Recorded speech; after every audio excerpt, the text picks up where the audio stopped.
আজকেও দেখা গেল যে অ্যাডমিনিস্ট্রেটরের সাইন চলছে বা অ্যাডমিনিস্ট্রেটর এখনো বহাল রয়েছে, কেন, কি মনে করছেন?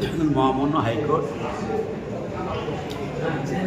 মানে সরকার মহামান্য সরকার যে অ্যাডমিনিস্ট্রেটর বসিয়েছিলেন সেটা নাকচ করেছেন রায়ের মাধ্যমে 21 তারিখে।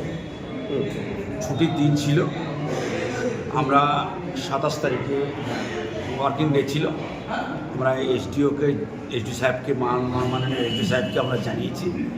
তো আমরা কালকে ঢুকেছিলাম, এখনও পর্যন্ত এসডিও সাহেব আমাদেরকে কিছু জানাচ্ছে, আমাদেরকে কিছু জানায়নি। আমরা এই জানার জন্য আমরা সাহেবের কাছে এসেছি। সাহেব এখন নেই, সাহেব এলে কী বলছে তারপরে আমরা নিয়েছি। এসডিও সাহেব কি পারমিশন দিয়েছিল আপনাদেরকে ঘরে ঢোকার অনুমতি দিয়েছিল কি? কোথায়? পৌরসভায়?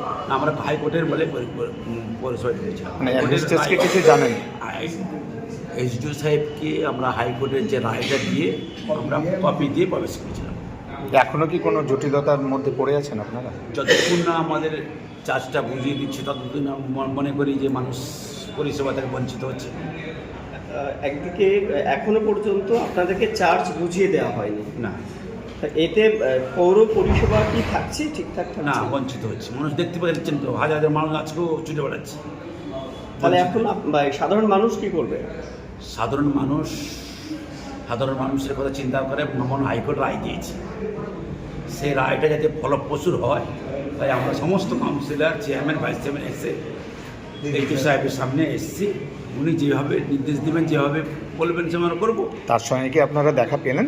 দেখা পাইনি, পাবো। উনি নেই এখানে, অফিসে নেই, বাইরে আছেন, এলে আমি দেখা করে যাবো। আপনার যতক্ষণ না আসছে ততক্ষণ আপনারা উঠছেন না? আমরা আছি আছি আছি